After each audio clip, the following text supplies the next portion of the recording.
అబ్బా! పొద్దున్నే బయటకొచ్చి చూసి నేనైతే షాక్ అయిపోయాను. బయట మంచుని చూసి. రోజులాగానే ఇంక స్కూలుకి వెళ్ళిపోదాం, రెడీ అవుదామని ఇంకా పొద్దున్నే లెగిసైతే నేను ఇంకా బెడ్‌రూమ్‌లోంచి బయటకొచ్చేసి డోర్స్ అయితే ఓపెన్ చేశాను.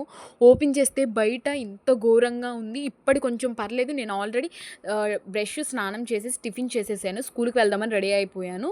ఈరోజు ఫ్రైడే కాబట్టి సివిల్ డ్రెస్ వేసుకున్నాను.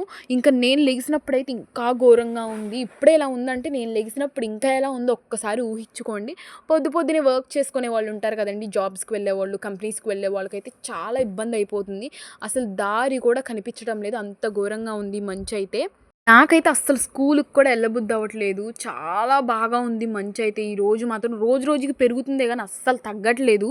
సరేలే ఎలాగోలా ఇంకా రెడీ అయిపోయాను. ఇప్పుడు మనమైతే స్కూలుకి వెళ్ళిపోవాలి. టైం అయితే అయిపోతుంది. మంచయితే మామూలుగా లేదు. ఇప్పుడు బస్‌లో వెళ్ళాలి కాబట్టి మన బాడీని స్వెటర్‌తో మంచిగా కవర్ చేసేసుకొని వెళ్ళిపోదాం. ఎందుకంటే చలిగాలి రాకోకుండా. అంతే గైస్, ఇంకా స్కూలుకి టైం అయిపోతుంది. Subscribe to my channel. Bye.